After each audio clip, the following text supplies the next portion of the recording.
الصراع اللي كيكون بين لي زولترا كيؤدي سرقة الباش لشي جروب. هادشي واللي كيعبر على الاستفزاز الجمهور فريق الخصم والاهانه ديالو واللي كياخدوها كتحدي.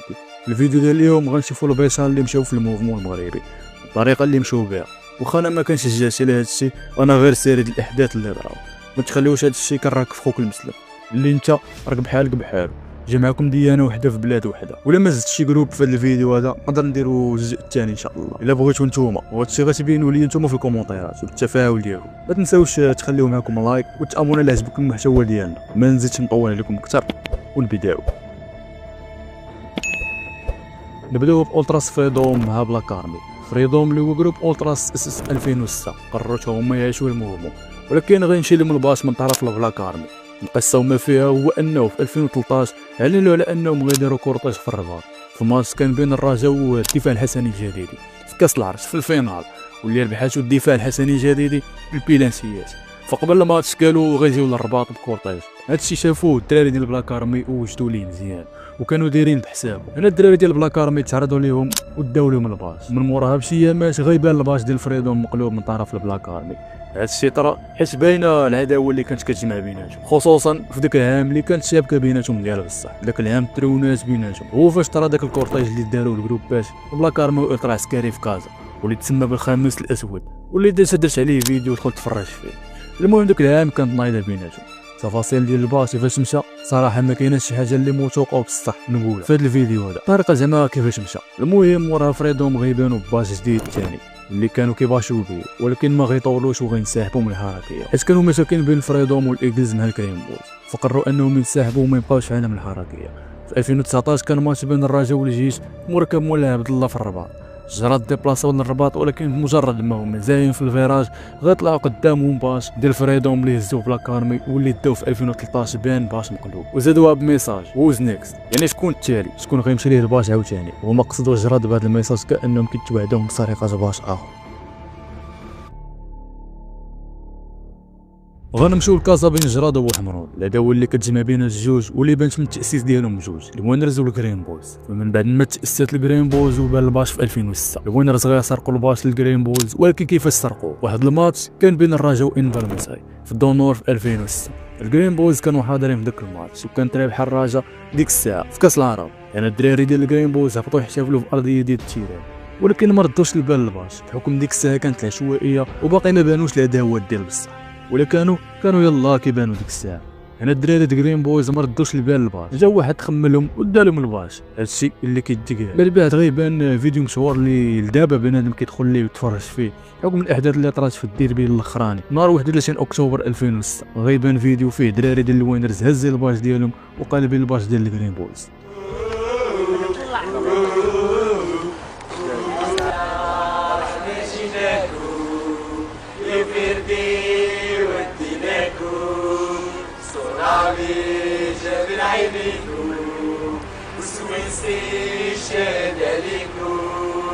شافوا الفراش كله الواسع، صحاب الزطلة وصحاب الطرسة داروا الفراش. هنا الترونات ديال بصح وهنا الاداء ديال الجرين بوز يبانوا في واحد البرنامج في لا رياضيه وغيقولوا باللي بصح مشى لهم الباص. هذاك اللي دالهم الباص بداو كيوصلوه تهديدات وغينوض وغيرد لهم الباص ديالهم حكم التهديدات اللي كانوا كيوصلوا. هنا الدراري ديال الوناس ما عجبهمش البلان، هادشي غيخليهم يطردوه من الجروب حيت كانوا ناويين الباش يقلبوه في الديربي الجاي، فهمتوا؟ فمن بعد ما جراو عليه غيكري جروب مع شران واللي هو السوبراس وناس واللي غيباشيو به حدا الوناس واللي مشى لهم من طرف البلاك ارمي. وكاين اللي كيقول الباش رجع ولكن بالمقابل الله اعلم. موراها غتبان التراس كرياتوز واللي كتساند الوداد تاهي. كانت العشوائيه ديال بصح طاغيه على داك الوقت، شي كيشرق هنا وشي كيغرب ليه، ولكن كرياتورز غيمشي لها الباش من طرف الشارك فاميلي. ولكن في الماتش الكوديم في دونو غيتحدوا وغتبقى غير السميه ديال الوينرز. 2015 واحد الديربي على مركب محمد الخامس، ماتش ديال غيجمع بين جمهور الرجاء وبوحمرون. الوينرز غيطلع شي فوطروات دي فيه جسدات هاد التصويره فاش شفروا الباش للجرين بويز واعتبروهم ايليمين واللي كانوا كيرددوها في الفيراج. وهنا الجرين بويز غاداو لهم كونتر كلاش فيه هازين الباش ديالهم اللي كيبان مقلوب عند الوينرز واعتبروها الجرين بويز بانهم الباش ما طرا ليه والو. بانهم ماشي اليمين. غيتجدد اللقاء عاوتاني هاد العام نيت. الجراط اللي سرقوا الماطوس ديال الوينرز ولا درت عليهم ديجا فيديو كامل على هذا البلان هذا، دخلوا تفرجوا فيه. الجرين بويز استولاو على الماطوس هو واحد البانر ديال الوينرز اللي طلع في واحد الانيماسيون في 2018 ضد الجيش، وغيقلبوه قدامه وغيحرقوه هو والماطوس وغيعتبروهم اليميني.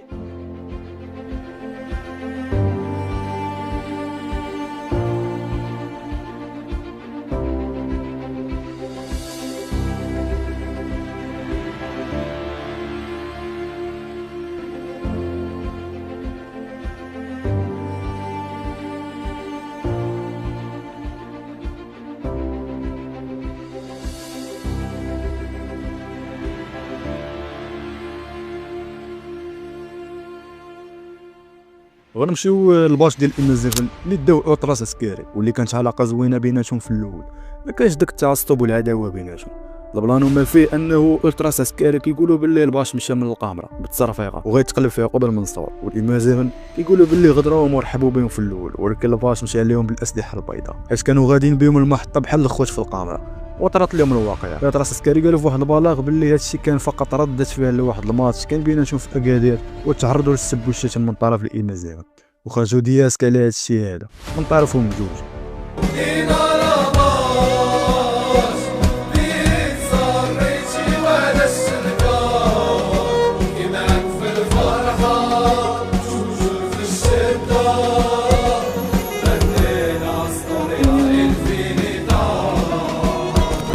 جامي غدار اوني لا اونكور، طلقتي كذبت العمار وما جيتيش في الروتور، منطقتي يا الحمار شافتناك في سكور، في نهارك الكبير جبتينا في سطور.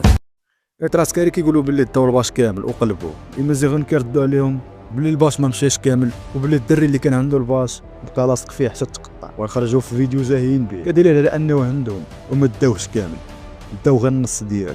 ولكن العسكري غيقلبوه في التيران في مولاي عبد الله كاعتبار انهم مقصيين. هنا الامازيغن كيقولوا لا بصح مشى الباش، علاش ما تقلبش في اكادير، واتهموهم بالكذب. المهم حللوا في الكومونتيرات السواد الحركيه اللي ديجا حلل هذا البلان بادق التفاصيل ديالو، ولكن الحلقه تمسحات من وجهي. المهم دوزو عنده الدري عندهم يقول اللي تحت في الديسكريبشن لاشين ديالو. غندوزو للريد بيراتو اولتراس كافالير اللي كتساند اتحاد الزموري الخميسات، كان ماتش بيناتهم ملعوب في سلا. الريد بيرات داو الباش ديال الديبلاسمون اولتراس كافالير اللي داو لهم الباش ديال الديبلاسمون، هادشي واللي طرا في 2016.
في ذاك الماتش نيت غيتقلب الباص ديالهم من طرف البيرا ويدخلوه في الطبل وقلبوه، ولكن الاعضاء ديال الكلوب كافالير غيخرجوا في فيديو وغيعترفوا باللي الباص مشى لهم بصح، وغيعلنوا على الانسحاب ديالهم من العالم الحركي. اختاروا ينسحبوا بشرف ولا يستمروا بالاهانه وطبقوا المبدا الاوتراس وحرقوا الباص بصح.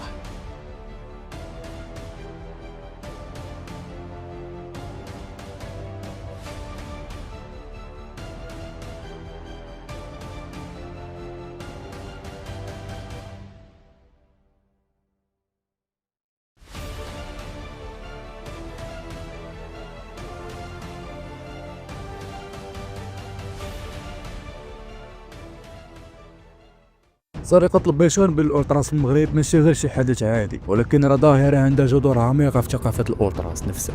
البانر ولا البيشان ما كيمثلش غير قطعة قماش، راه كيمثل الهوية والتاريخ والكرامة والسمعة ديال الجروب كامل. ملي كتكون شي مواجهة بين الأولترا وأولتراس أخرى سواء في الستاد أو حتى في برا الستاد، البانر كتحول لهدف كبير حيت الا تسرق الباش ديال الخصم راه بحال درتي ليه ضربه قاضيه معنويه. الجروب اللي كتسرق ليه الباش كيبان ضعيف وكطيح الكرامه ديالو قدام لي زاكر الاخر. هادشي كيبقى وكيتحسب ليه في السيرين كامل. كاين بزاف ديال الاسباب اللي كتخلي هاد السرقات توقع. اول سبب هو العداوه التاريخيه بين بعض الجروبات. كاين دربيات وحساسيات قديمه وكل طرف كيبغي يبين السيطره ديالو ويبين باللي هو الاقوى في التنظيم والحضور. السبب الثاني هو الحب التحدي والاثبات. بعض الدراري داخل الالتراس كيبغيو يديروا شي حاجه تبقى في التاريخ ديال الجروب. سرقه البانر كتعتبر انجاز كبير بالنسبه لهم حيت كتحتاج تخطيط وجرأه ومخاطره كبيره. السبب الثالث هو غياب الوعي بالعواقب، حيت بزاف ديال المرات سرقه البانر كتجر وراها مشاكل كبار، عداوات كتزاد تعقد، انتقامات وضرب وجرح، حتى التدخل ديال البوليس واعتقالات. وما نساوش حتى الدور ديال السوشيال ميديا، حيت منين كتسرق شي بانر وكتولي تصاور فيديوهات طايره في الفيسبوك وانستغرام، وكل جروب كيبغي الشهره والهيبه الافتراضيه ديالو. في هذا الفيديو غادي يكونوا شي جروبات كيشجعوا نفس الفريق ونفس المدينه ولكن ما كيتحاملوش.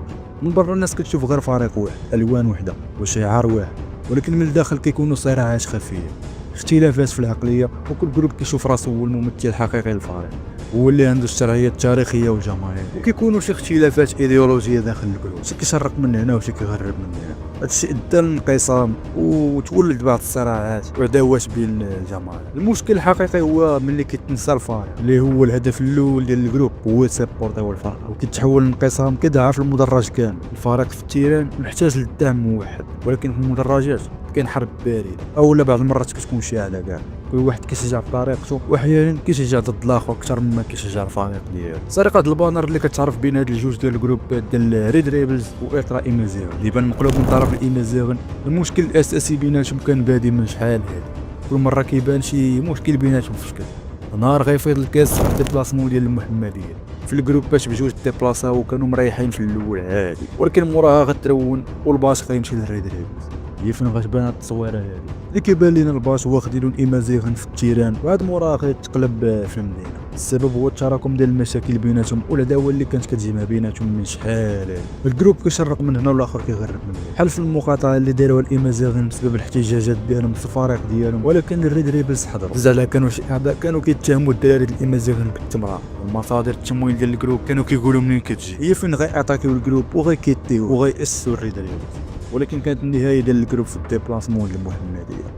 من جهه اخرى غنمشيو للكناس ونفس البلان اللي دويت عليه من قبل ديال جوج جروبات كيشجعوا نفس الفريق ولكن ما كيتحاملوش، الريدمين والفولكانو روسو. فمن بعد ما تاسست الريدمين جاو الدراري اخرين واسسوا الفولكانو روسو، ولاو شي مشاكل بيناتهم. واحد النهار الجروب ديال ريدمين بان في واحد البرنامج واللي كيدوز في اللا رياضيه، من بعد ما كان اتفاق بين الجروبات المكناسيه بجوج انهم ما غيصوروش في ذاك البرنامج، ولكن الفولكانو روسو غيتفاجئوا بلي الاعضاء ديال ريدمين مشاو وقبلوا يدوزوا في ذاك البرنامج. هادشي خلى الاعضاء ديال الفولكانو روسو يقلبوا الباش ديال الريدمين، ولكن في ظرف وجيز الباش غيرجع للريدمين من طرف واحد العضو تما، وغيتصالحوا الجروبات بجوج وغيتصوروا بيشان بجوج حدا بعضيا. وكان خاصهم ضروري يفكروا في الفرقه ديالهم ويتوحدوا بيناتهم ونساو هاد الصراعات اللي كان بيناتهم، ولكن الامور ما مشاتش هكا، مازال العداوه كانت مستمره. وهادشي تبين بزاف المرات اللي كانوا الريدمين كيحاولوا يسرقوا الباص لفولكانو روس حتى تمكنوا وداو الباص لفولكانو روس غيتصوروا به مقلوب. وهنا بقات غير الريدمين مع الفريق ديالهم في الهجوم، ودازوا من بزاف ديال العراقيل والاحتجاجات والنضالات على الكود، يعني تمرمدوا مع الفرقه ديال بصح. حتى الفولكانو روسو رجعوا ملي الفرقه تحسنات شي شويه وكانوا مجمدين النشاط من قبل. هادشي ما قبلوش الريدمين وقالوا لهم ما كايناش بلاصتكم هنا، وزادوا قالوا لهم باللي فين كنتو فاش كانت الكودين في الاسوء الحالات ديالها، وملي طلعت الكودين من قسم الادوار عاد بنتو نتوما. وهنا الريدمين غيقلبوا الباش للفولكانو روسو في التيران. كاين اللي كيقول باللي الفولكانو روسو ماشي اليمين حيت الباش مشى ليهم خارج مبادئ الراس. ما عرفتش الصراحه، نتوما قولوا لي شنو كاين، باش بان لكم نتوما خليو لي الراي ديالكم في لي كومونتير.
البلان اللي طرا بين الفاتال تيغرز و الترا بيرات كيفاش مشى الباص. كان ماتش بين المغرب الفيسي وجمعيه السلويه، ماتش ديال الباسكيت.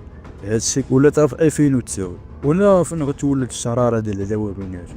حيت البيرات على حسب ما كيتقال انهم مشى لهم الباص من طرف الفاتال تيغرز حيت تعرضوا لهم حدا لاكا. مورا غيجي ماتش اللي غيجمع بيناتهم، غيقلبوا الباص للقراصنه.